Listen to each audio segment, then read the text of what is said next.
네, 오늘은 사사기 말씀을 계속해서 살펴보도록 하겠습니다.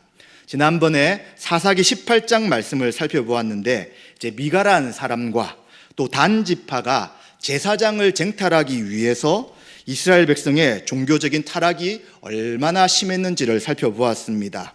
제사장 역할은 하나님 앞에 제사를 지내는 것이지 개인이나 또 한 지파를 위한 제사장 역할을 할 수 없습니다.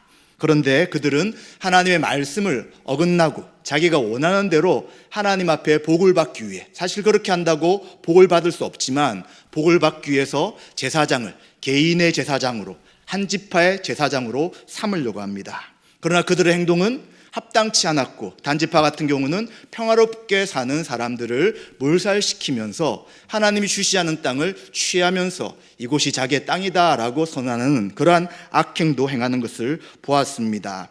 이처럼 한 지파가 얼마나 종교적으로 타락했는지를 살펴보게 되고요, 그리고 한 지파뿐만 아니라 이 개인들이 얼마나 사사시대에 타락했는지를 18장을 통해서 우리는 살펴보았습니다. 그런데 이 18장에 있는 내용들, 또 사사시대 뒤쪽에 있는 내용들이 사사시대의 끝부분이 아니라 중간이나 처음, 어느 시점인지 모르지만 끝부분은 아닌 것이죠. 그러한 것을 볼 때 사사시대에 얼마나 종교적인 타락이 있었는지를 우리는 알게 됩니다.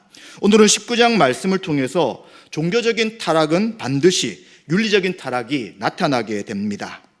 오늘 말씀에는 레위인과 그의 첩에 대한 이야기가 나타나는데, 어떤 사건이 발생되며 또 이것을 통해서 우리에게 주시는 교훈이 무엇인지를 생각하며 함께 은혜를 나누고자 합니다. 먼저 1절부터 9절까지는 이제 레위인에 대한 이야기를 하게 됩니다. 18장에도 레위인의 이야기가 나왔는데 또 공교롭게도 레위인에 대한 이야기를 하게 됩니다. 그리고 1절에도 보시면 그때 이스라엘에 왕이 없었다라는 말씀을 통해서 이제 18장 1절과 비슷하게 시작되는 것을 보게 됩니다. 18장 1절에도 그때 이스라엘에 왕이 없었다라고 하면서 지금 이스라엘에 왕이 없는 동안 어떤 일들이 일어나고 있는가 하는 것을 말씀해 주고 있습니다. 레위 사람은 에브라임 산간지대 외딴 곳에 살고 있었다라고 이야기합니다. 레위 사람이었지만 이제 그들은 각 지파에 48개 정도의 이제 도시에서 살아가게 되는데, 이제 그곳에서는 각 지파들이 그들을 위해서 재정적인 필요와 또 살 수 있는 집을 마련해 주게 돼 있었습니다. 그렇기 때문에 이 레위 사람이 에브라임 지파에 들어와서 그곳에 있는 한 산지에 머물고 있었습니다. 그런데 이 유다 베들레헴에서 온 첩을 얻었다라고 이야기합니다. 당시 첩은 정식 부임보다는 낮은 주의입니다. 또 불임이 있을 때에 불임을 대신해서 자녀를 얻기 위해 첩을 얻는 경우도 있습니다. 그런데 구약 성경에서 보면 주로 누가 첩을 얻게 되냐면 왕들이 첩을 얻게 되는 것이죠. 이것은 즉 부와 지위의 상징처럼 나타나 있는 것이 참 많이 있습니다. 그렇다면 지금 이 레위인이, 하나님을 섬겨야 할 역할을 감당하는 레위인이 첩을 얻었다는 것은 긍정적인 것보다는 부정적인 것을 성경이 이야기한다라고 볼 수 있습니다. 그런데 이 첩과 이 레위인 사이에 문제가 생겼습니다. 첩이 행음을 하게 되고요, 이제 남편을 떠나게 되고 베들레헴에 있는 친정에서 지내고 있었는데 기간이 4개월이 지났다라고 이야기합니다. 이 레위인이 베들레헴에 가서 첩을 얻어왔지만 지금 어떤 여유인지 행음을 하게 되면서 이제 헤어지게 되었습니다. 19장에서는 이 레위인의 이름이 무엇인지, 또 이 첩의 이름이 무엇인지, 그리고 첩의 아버지의 이름이 무엇인지 다 무명으로 나타납니다. 분명히 성경에 이름이 기록될 때가 참 많이 있지만 이렇게 이름이 기록되지 않는 것은 그 당시 사회적인 전반적인 분위기와 이들이 비슷하다는 것을 알게 해주는 것이죠. 레위인도 하나님 앞에 종교적인 하나님의 뜻을 행하고 믿음으로 살아가는 자가 아니라 자신의 육체를 채우기 위하고 또 세상의 왕들이 살아가는 그런 방식으로 사는 것이죠. 저 첩도 그 세상의 방식대로 살아가면서 부부의 관계를 이제 훼손하는 경우도 생기게 되는 것이고, 또 아버지도 이런 여러 가지 일들 속에서 자녀를 잘 키우지 못하는 그런 일들이 생기기 때문에 이 일은 한두 사람의 문제가 아니라 지금 사사기 전반적으로 사람들의 행함이 악하다는 것들을 보여주기 위해 이름을 쓰지 않았다라고 생각해 볼 수 있습니다. 그리고 이들은 하나님의 언약 백성입니다. 하나님 이방인들이 아니라 이스라엘 백성들을 택하시고 이제 이들이 하나님이 되어서 그들에게 율법을 주시고 제사 제도를 주시면서 하나님과 교제하도록 은혜를 베푸셨는데 그 모든 것을 떠나 죄 가운데 타락된 삶을 살아가고 있는 것이죠. 전혀 하나님의 말씀과 뜻에 따르는 모습이 보이지 않는 시대가 바로 사사시대다라고 이야기할 수 있습니다. 이제 시간이 4개월 이상 길어지니까 이 레위 사람이 드디어 자신의 첩을 데려오기 위해서 장인 어른에게 찾아가게 됩니다. 그리고 첩에게 다정하게 대하면서 이제 여자를 찾기 위해 왔기 때문에 그 아버지는 굉장히 기뻐하였습니다. 당시 이 고대 사회에서는 결혼한 딸이 친정으로 돌아와 사는 것이 집안의 수치로 여겨져 있었습니다. 그렇기 때문에 이 장인은 사회를 극진히 대접하게 되었습니다. 이제 3일 동안 잘 대접하고 그리고 4일, 5일째 대접했다라고 성경은 이야기합니다. 고대 근동에서 손님을 접대할 때 방식은 3일 동안 손님을 접대한다고 합니다. 그래서 첫째 날은 서로 환영하고요, 상대방의 집안의 안녕을 묻는 인사를 교환하는 날이 됩니다. 둘째 날은 잔치를 베풀도록 되어 있고요, 그리고 셋째 날에 되어서야 손님이 방문한 목적을 이야기하도록 되어 있습니다. 그런데 넷째 날, 다섯째 날까지 함께 있도록 했기 때문에 최대한 이 사이를 잘 대접하려고 하는 모습을 보게 되는 것입니다. 그런데 다섯째 날까지 이제 날이 어둑어둑해지는데 더 머물라고 장인은 이야기하셨지만 레위는 더 머물 수가 없어서 이제 그 밤에 다시 자기네 고향인 에브라임 산지로 출발하게 되었습니다. 10절 15절에 보시면 이제 출발하다가 점점점 날이 어두워지니까 여부수 근처, 여부수 맞은편에 도착하게 되었습니다. 이 여부수는 그 당시는 이방인들이 살고 있었고요, 그리고 이 땅은 바로 예루살렘입니다. 다윗이 드디어 정복하고 수도로 삼는 예루살렘인데 이 당시는 예루살렘을 다 점령하지 못하고 여부수 족속이 그곳에 살고 있었습니다. 그래서 이 주인은 이곳은 이방인들이 사는 곳이기 때문에 늦었지만 좀 더 가서 우리 이스라엘 백성들이 살고 있는 기브아나 그리고 라바란 곳까지 좀 더 가자라고 종에게 이야기해서 더 발걸음을 이동하게 됩니다. 그런데 이제 기브아에 도착했을 쯤 되었을 때에 해가 졌기 때문에 더 이상 이동할 수가 없었습니다. 지금은 불들이 많지만 그리고 아주 한적한 산속 같은데 또 도로가 굉장히 외진 곳은 지금도 굉장히 두려움이 생기는데 이 고대 시대에는 그러한 길들을 해가 끝난다면 갈 수가 없었습니다. 그래서 이들은 기브아에 도착하게 됩니다. 이 기브아는 유대인들이 함께하는 곳이고 베냐민 지파가 사는 그 땅이었습니다. 그러니 에브라임 지파 사람들의 나그네가 왔을 때 당연히 이들을 잘 대접할 것이다 라고 생각했습니다. 그래서 이방인들이 살고 있었던 예루살렘에 들어가지 않고 여부수에 들어가지 않고 이제 이들은 기브아에 들어와서 유숙하려고 준비합니다. 그런데 이들이 성읍 넓은 거리에 앉아 있었지만 아무도 그들을 영접하지 않았다라고 이야기합니다. 그 고대 근동에서의 접대법에는 이제 사람들, 특별히 나그네를 대접하는 것은 거룩한 의무였습니다. 지금도 보면 그 지역에 있는 사람들이 손님들이 왔을 때 굉장히 잘 대접하는 문화가 남아있는 것을 보게 되는 것이죠. 그리고 율법에 의해서도 레위기 19장 33절과 34절에 보시면 나그네를 잘 대접하라 라고 명령하고 있습니다. 그래서 큰 마을 어귀에 앉아 있었기 때문에 누구라도 먼저 본다면 그 사람을 자기 집에 들여서 이 나그네를 잘 대접해야 되는 것입니다. 그런데 시간이 늦어서인지 아무도 레위인을 거들떠보거나 집으로 초대하지 않았습니다. 아무도 초대하지 않으니까 어떻게 해야 합니까? 이들은 길에서 이제 잠을 자야 되는 상황이 되고 말았습니다.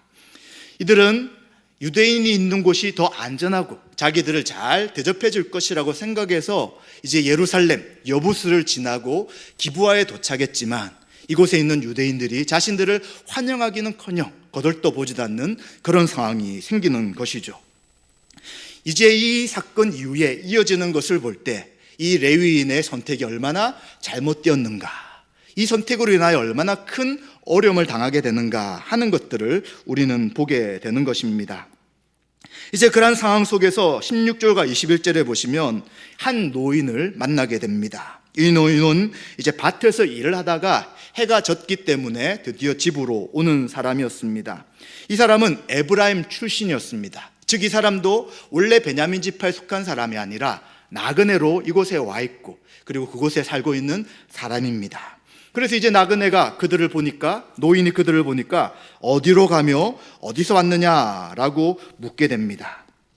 그랬을 때 이제 이 레위 사람은 유다 베들레헴에서 에브라임 산지 구서록으로 가고 있습니다.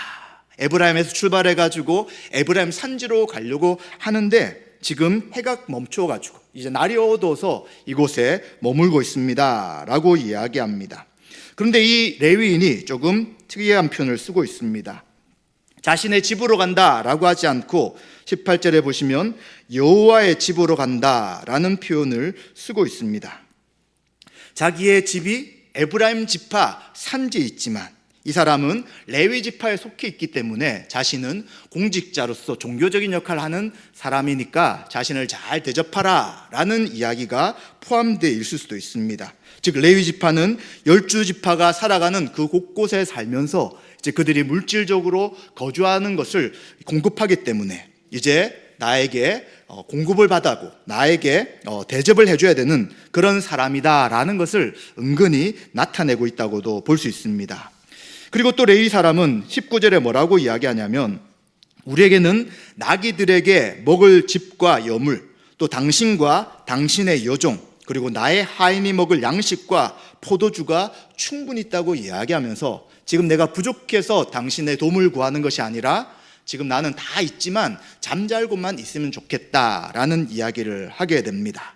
그래서 지금 이 노인과 이 레위인의 사이에서 좀 일반적인 대화보다는 서로가 자신이 어떤 위치에 있는지 그리고 서로 좀 힘겨루기 비슷한 이야기들을 하면서 굳이 할 필요가 없는 레위인의 입장과 자기가 어떤 사람인지에 대한 것들을 이야기하면서 이제 드디어 그 노인의 집에서 이들이 발을 씻고 그리고 나귀에게 먹이고 그리고 먹고 마시며 이제 피곤함을 달래고 있었습니다.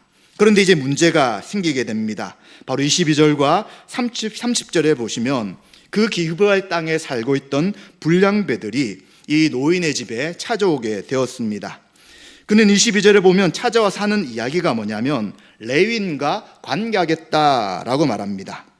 쉬운 성경에 보시면 우리가 그를 강간하겠다라고 이야기하고요. 또 NIV 성경에서도 보면 성관계를 맺겠다 이렇게 성경은 번역하고 있습니다. 즉 집단적인 동성 강간을 하겠다라고 그 노인에게 요청하는 것입니다. 이 사람을 빨리 우리들에게 내어달라라고 말도 되지 않는 일들을 하는 것이죠. 하나님은 이러한 일들을 싫어하시죠. 소돔과 고모라가 이러한 동성애적인 죄악으로 인하여 그들이 멸망당했는데 베냐민 지파에 속해 있던 기브아 사람들이 지금 이런 악행을 저지르고 하고 있는 것입니다. 그래서 노인은 악행을 저지르지 마라 라고 그들을 설득하게 됩니다. 위협을 무릅쓰고 집 밖에 나가서 제발 이 사람은 우리에게 온 손님이기 때문에 우리 집에 온 손님이기 때문에 망령된 일을 하지 말라라고 요청합니다. 그런데 이 노인은 좀 이해할 수 없는 말을 덧붙입니다. 24절에 보시면 나에게는 처녀딸도 있고 그리고 레위인의 첩도 있으니 이 두 사람을 욕보이든지 눈에 좋은 대로 행해도 된다. 그러나 제발 이 레위인 나에게 온 손님은 그냥 두어달라라고 요청합니다. 이것이 얼마나 이상한 표현입니까? 자기의 딸을 자신의 마음대로 동의도 받지 않고 그 불량배에게 내어준다는 것도 마찬가지지만 첩의 그 레위인의 첩은 그와 아무 관계가 없습니다. 그런데 그 첩도 내주겠다라고 말하는 것은 그 당시 시대상이 얼마나 악하며 또 고대 사회라고 할 수 있지만 그러나 여인이나 약한 자들에 대해서 무시하고 마음대로 행동하는 그러한 시대상이 반영되어 있다고 볼 수 있는 것입니다. 자신이 주인된 이스라엘 땅에서는 누구도 평안을 누릴 수 없게 되는 것이죠. 하나님 말씀이 분명히 있음에도 불구하고 왕이 없다고 하면서 자신 개개인이 왕이 되었기 때문에 그곳에서는 약한 자들, 소외된 사람, 힘없는 사람들은 짓밟히고 고통당하고 그리고 외로움을 받을 수밖에 없는, 고통을 받을 수밖에 없는 그러한 상황입니다. 이제 이들은 불량배들이 계속해서 그러한 상황 속에서 위기가 증폭되게 됩니다. 이제 25절과 26절에 보시면 이제 노인의 말을 듣지 않습니다. 우리는 딸이나 첩이 필요한 것이 아니라 그 레위인을 빨리 우리한테 보내달라 하고 요구했을 때 갑자기 레위인이 나서서 첩을 그들에게 넘겨주게 되었습니다. 이제 이 레위인이 어떤 상황이었습니까? 4개월 동안 부인을 만날 수 없었고 이제 그 부인을 찾기 위해서 다정한 말로 그에게 다시 집에 돌아가자라고 해서 베들레헴에 갔던 것이죠. 그런데 지금은 그때 그 부인에 대한 마음이 하나도 없고 그냥 자신의 목숨을 건지기 위해서 이 첩을 불량배들에게 내어버리는 이런 일을 하고 있는 것입니다. 굉장히 이기적이며 부인에 대한 아무런 생각을 하지 않는 악함이 이 레위인 가운데 있는 것을 우리는 또한 생각해 보게 됩니다. 이제 불량배들은 첩을 밤새도록 능욕하였습니다. 그리고 새벽에 그녀를 놓아 주었습니다. 이제 얼마나 지쳐있고 힘이 들었었는지 이제 이 여인은 동틀 때가 되어서 이제 여인의 주인이 있던 그 노인 집에 거의 겨우 도착했습니다. 그런데 힘이 없어서 문을 두드릴 힘이 없어서 그냥 그곳에 엎드러 쓰러지고 말았습니다. 아마도 이 기다리다가 이제 목숨을 잃었던 것 같습니다. 그런데 레위인은 어떻게 하는지 굉장히 충격적인 표현을 성경은 쓰고 있습니다. 27절 때 보시면 그의 주인이 일찍 일어났다는 것은 여인을 첩을 보낸 다음에 아무런 근심 걱정 없이 푹 잤다는 표현일 수 있습니다. 그리고 일찍 일어나서 하는 일이 뭐냐면 다시 그 여인 첩을 찾으러 가는 행동을 하는 것이 아니라 집 문을 열고 떠나려고 했다는 것입니다. 그냥 그 첩이 어떻게 되든지 상관없이 그냥 자신은 이제 첩을 버리고 자기의 집으로 돌아가겠다라는 생각으로 이제 집을 떠나고자 하였습니다. 그런데 그 여인이 집 문에 엎드려져 있는 것을 보게 되죠. 그런데 또 굉장히 특이하게 성경은 기록하고 있습니다. 레위인이 뭐라고 하냐면 그녀에게 일어나서 가자. 상식적으로 생각한다면 우리는 어떻게 합니까? 얼마나 힘들었어. 아니면 그가 쓰러져 있는 것 보고 일으켜가지고 빨리 와서 그를 치료를 하든지 도와줄 생각을 해야 되는데 그냥 툭툭툭 치면서 일어나서 가자. 아주 냉정하고 그 사람에 대한 아무런 생각 없는 듯한 표현으로 그녀에게 이야기를 하는 것입니다. 그런데 아무런 기척이 없는 거죠. 이미 그 여인은 죽어 있었습니다. 그랬더니 그는 그녀의 시체를 가지고 나귀에 싣고는 그의 집으로 돌아갔다라고 이야기합니다. 이 정도로 레위인의 이 냉정함과 그리고 굉장히 이기적인 것이 끝나는 것이 아니었습니다. 그는 집에 돌아가서 무엇을 하게 되냐면 그녀의 시체를 12덩이로 나눕니다. 이 레위인이니까 제사할 때 짐승을 많이 잡았기 때문에 이제 마디마디를 아마 할 수 있었던 것 같습니다. 그래서 12덩이로 나눠서 각 지파에 보내게 되었다라고 29절, 30절에 이야기합니다. 성경에 보면 이러한 예가 한 번도 없었습니다. 단 한 번 이제 소를 12덩이로 나누어서 각 지파에 보낸 이야기가 나타납니다. 사무엘상 11장 7절에 보시면 이제 사울이 암몬 사람들과 싸우기 위해서 군대를 일으키려고 합니다. 그때 소를 12덩이로 보내어서 이제 각 지파들이 함께 전쟁에 나서자라고 요청할 때가 한 번 했던 것입니다.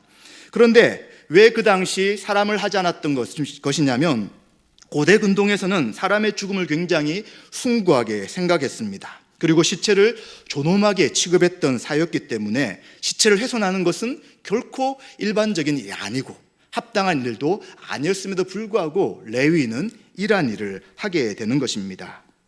그리고 이제 각 지파가 이 여인의 시체를 받게 되었을 때에 어떻게 이런 일이 있는가? 우리 이스라엘에서 이런 일을 본 적이 없다고 하면서 함께 모여서 왜 이런 일이 생겼는지를 토의해보자, 함께 모여서 회의하자라고 하게 되죠. 그리고 그 다음 장에는 그 일을 저질렀던 기브온 불량배들 뿐만 아니라 그들을 보호하려고 했던 베냐민과 이스라엘 다른 지파 간에 전쟁이 일어나게 되는 것입니다. 레위인의 행동은 누구든지 약한 행동을 처벌하는 전쟁에 참여하지 않을 때 여호와의 저주를 받아 쪼갠 시체처럼 쪼개지는 저주를 받을 것임을 선언하는 그런 행동을 하게 되는 것입니다. 즉 사울과 같이 내가 사사다라는 것입니다. 스스로 사사가 되어서 이제 나에게 악을 행한 이 기브온 사람들, 기브아 사람들을 심판하려고 하니 모든 이스라엘 지파들은 일어서십시오라고 말하는 행동이라고 할 수 있습니다. 그런데 한번 보십시오. 레위인이 그것 어떻게 했습니까? 불량배들은 자기를 원한 것입니다. 자기가 나가면 끝난 것이었죠. 그런데 자기는 보호하기 위해서 이제 그의 첩을 보내게 되고, 그리고 그 행동으로 인해서 첩이 죽게 되었습니다. 그리고 그가 했던 행동들은 첩에 대한 애정이나 사랑이나 관심은 하나도 없이 오직 자기 아니만 생각하는 이기적인 행동을 한 것이죠.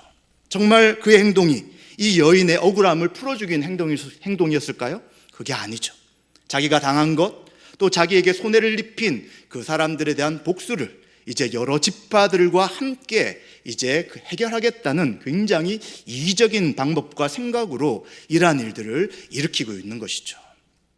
이것을 보았을 때 얼마나 흥분할 수밖에 없겠습니까? 어떻게 우리 이스라엘 백성이 타락했더라도 이 정도 악을 저지를 수 있을까라고 하며 자초지견 듣기보다는 이 레위인의 이야기만 들으면서 이제 이들이 베냐민 지파를 거의 몰살시킬 정도로 박살내버리는, 베냐민 지파를 다 없애버릴 정도의 그러한 민족이 싸우는 큰 전쟁이 일어나게 되는 것이죠.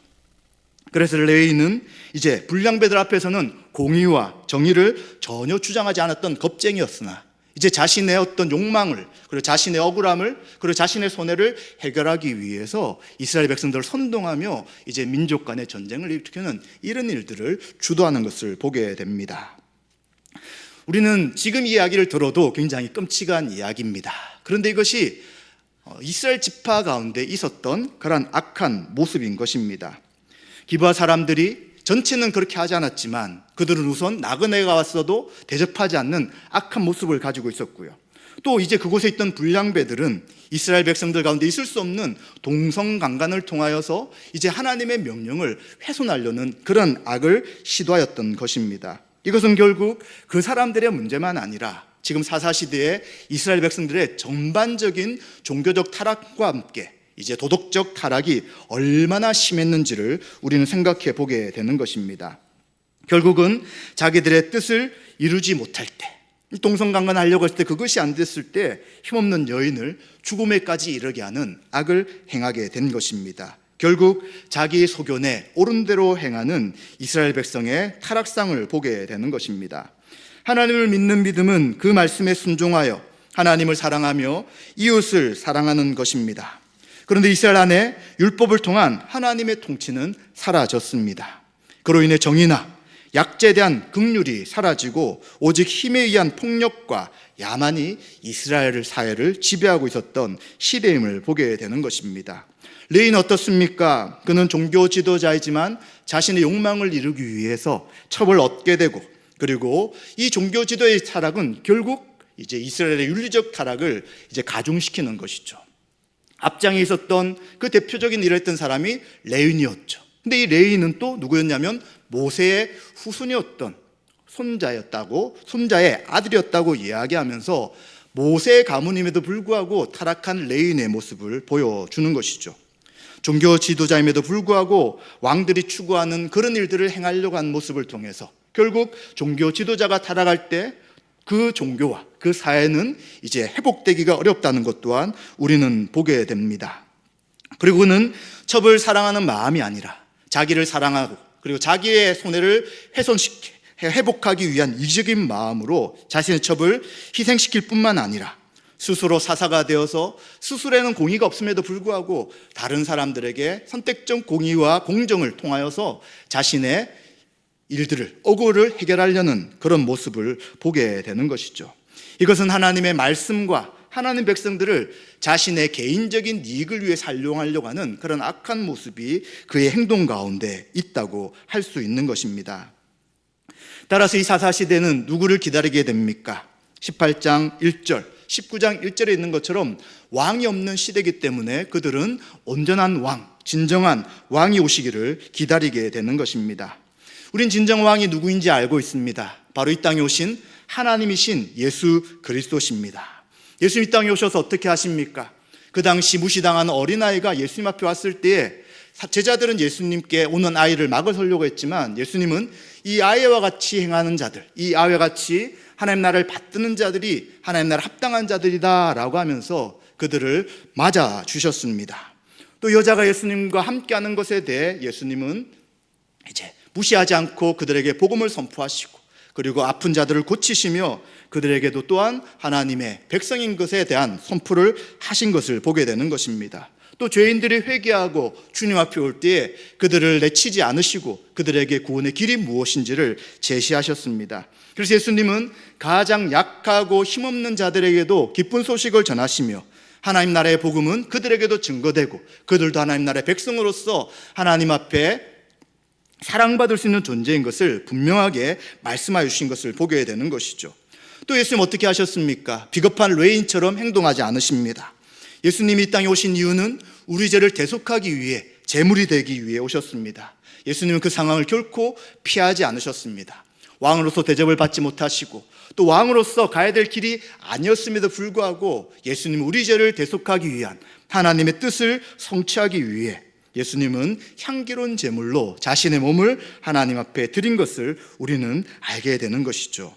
바로 우리가 그토록 기다렸던 왕이신 예수님이 이 땅에 오신 것입니다. 왕이신 예수님이 우리 인생의 주인이실 때 우리는 하나님 말씀에 순종하며 살아가게 되고요, 그럴 때 인생에 참 샬롬 있게 되는 것입니다. 이스라엘 백성들이 가나안 땅에서 누리고자 했던 것이 참된 하나님의 평화, 샬롬이었던 것입니다. 그런데 하나님 말씀을 떠나고 하나님 왕으로 인정하지 않다 보니 그 땅에 평화가 있는 것이 아니라 도리어 이기심과 악함과 사람을 죽이고, 그리고 악한 자들이 더 강성해지는 그러한 있을 수 없는 윤리적 타락이 있었던 것을 우리는 보게 되는 것입니다. 예수님은 또 한 소재게 한 것이 주님께 한 것이라고 말씀하고 있습니다. 우리 성도, 참 하나님 되시며 우리의 진정한 왕 되신 예수를 믿고 있는 우리 성도는 어떻게 해야 합니까? 힘 있는 자, 강한 자와 함께 할 것이 아니라 소외되고 약하지만 우리가 도와야지만 도울 수밖에 없는 그러한 자들을 섬기고 함께하기를 원하시는 것입니다. 이러한 것을 알지 못하고 도리어 그들을 무시하고 내버려 두고, 그리고 나와 아무 관계없으니까 그렇게 살아라 라고 하는 것은 결코 구원받은 성도의 삶이 아닌 것도 우리는 생각해야 되는 것입니다. 소자에게 물 한 그릇을 주는 긍휼과 사랑이 우리 성도 가운데, 우리 교회 가운데 있어야 되는 것은 너무나도 당연한 것입니다. 지금도 우리는 왕을 찾고 있습니다. 우리의 온전한 지도자를 찾고 있는 것이죠. 우리를 다스릴 사람, 우리를 구해줄 사람을 우리는 찾고 있습니다. 우리가 찾는 것을 줄 수 있는 단 한 분은 오직 예수 그리스도밖에 없습니다. 우리의 진정한 왕이시며 궁극적인 사사가 되시는 분이십니다. 만약 우리가 거짓 왕과 거짓 사사를 섬기게 된다면 우리에게는 참된 평강이 없는 것입니다. 따라서 온전한 왕이신 예수 그리스도로 인해 우리의 가정과 교회에 평강이 임하며 이 땅 가운데 주님의 통치가 온전히 실현되는 하나님의 나라가 임하시기를 주님의 이름으로 축원드립니다.